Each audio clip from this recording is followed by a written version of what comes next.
انا اعرف واحد اقسم بالله هو قال وهو ساجد يا رب قبل ما اقوم من السجده دي اشفيني، والله قبل ما يرفع راسه ربنا شفاه يا جماعه. لا قول يا رب بين يدي عمل صالح. اتجوزت بالركعتين، دخلت كليه طب بالركعتين، والاول على الدفعه امتياز بالركعتين. انا كل حاجه في حياتي جات لي بالركعتين. الجمله دي قالها الدكتور حازم شومان، الداعيه المشهور كتير في لقاءاته، ان مستواه ما كانش اصلا يجيب طب بشري، بس بصلاه الحاجه ربنا عطاه حاجته وهي كليه الطب. وانت كمان مالكش عند ربنا حاجه او شيء عايزه يعطولك، كليه، درجات، شغل، زوجه، بيت، اي حاجه، ركعتين وربنا هييسر لك امرك. غير حياتك بركعتين. الدكتور حازم شومان بيقول اكتر حاجه غيرت حياتي كلها يا جماعه هي فكره الركعتين. والله يا شباب انا نجحت في ماده في كليه طب بالركعتين، وكنت بجيب امتياز بفضل ومنه الله. حاجات كتير جدا انا ما انساش ابدا. لما بعدي دلوقتي جنب مركز العيون والرمد، كان عندي ايه في سنه رابعه طب امتحان جراحه عيون،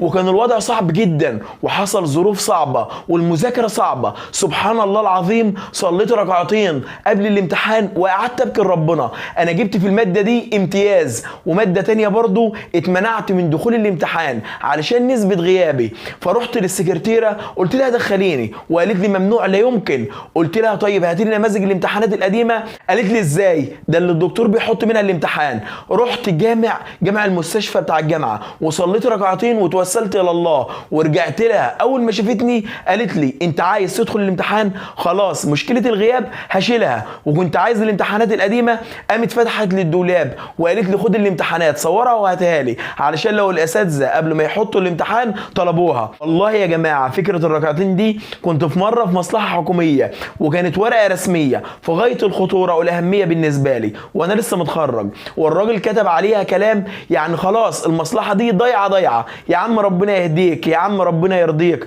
مفيش فايده. سبته ورحت صليت في الجامع ركعتين وقمت راجع له. والله يا شباب دخلت عليه واقسم بالله كاني بني ادم تاني. سبحان من اخذ بناصيته. انت كنت عايز ايه؟ وقام لاغي الورق القديم وقام كاتب لي ورق تاني واداني ورق زي الفل، والمصلحه مشيت وانقذت من ازمه خطيره جدا بسبب الموضوع ده. قلت سبحان الله العظيم، ما تستقلش بركعتين، انت ممكن بركعتين تغير حياه زوجتك. زوجة سيدنا ابراهيم السيده ساره، ملك مصر الظالم قبض عليها وكان عايز يغتصبها، وبقى هو وهي لوحدهم هيغتصبها. سيدنا ابراهيم وقف يصلي، ربنا شل ملك مصر الظالم بسبب الركعتين بتوع سيدنا ابراهيم. غير حياه زوجتك بركعتين، غير حياه ابنك بركعتين. سيدنا زكريا اخذ سيدنا يحيى من خزائن الله بركعتين. يا جماعه ربنا وهب يحيى بركعتين، لم نجعل له من قبل سميه. غير حياتك بركعتين. عن حذيفه قال كان النبي صلى الله عليه وسلم اذا حزبه امر صلى بركعتين. غير كل مشاكل حياته،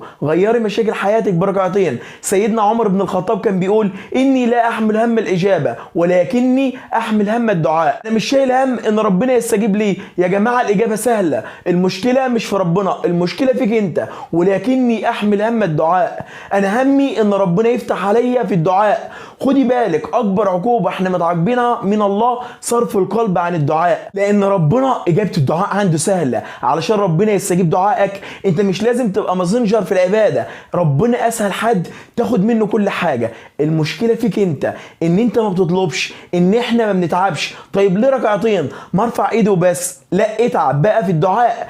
قول يا رب بين يدي عمل صالح. والله يا جماعه انا حياتي كلها اتغيرت بالركعتين. والله العظيم يا اخواتي انا مفارق حياتي كلها كان سببها الركعتين دول. الركعتين دول سياسه عمري. شفيت من امراض بركعتين، اديت وربنا ادى عني بالركعتين حاجات كتير. وفي الدعوه الى الله ربنا فتح عليا بسلاسل وعلم وفرص في الدين. الركعتين دول معجزات الركعتين اوعى تخسرها. قوم دلوقتي اتوضى وصلي ركعتين، ابكي اسر. اعرف واحد اقسم بالله هو قال وهو ساجد يا رب قبل ما اقوم من السجده دي اشفيني، والله قبل ما يرفع راسه ربنا شفاه يا جماعه. ومش لازم يا سيدي صلي ركعتين في ركعتين في ركعتين، ما تخافش، ادعي كتير تكن مستجاب الدعاء. ربنا يحفظكم يا شباب. ما تنسوش بقى الركعتين وقوموا صلوا دلوقتي.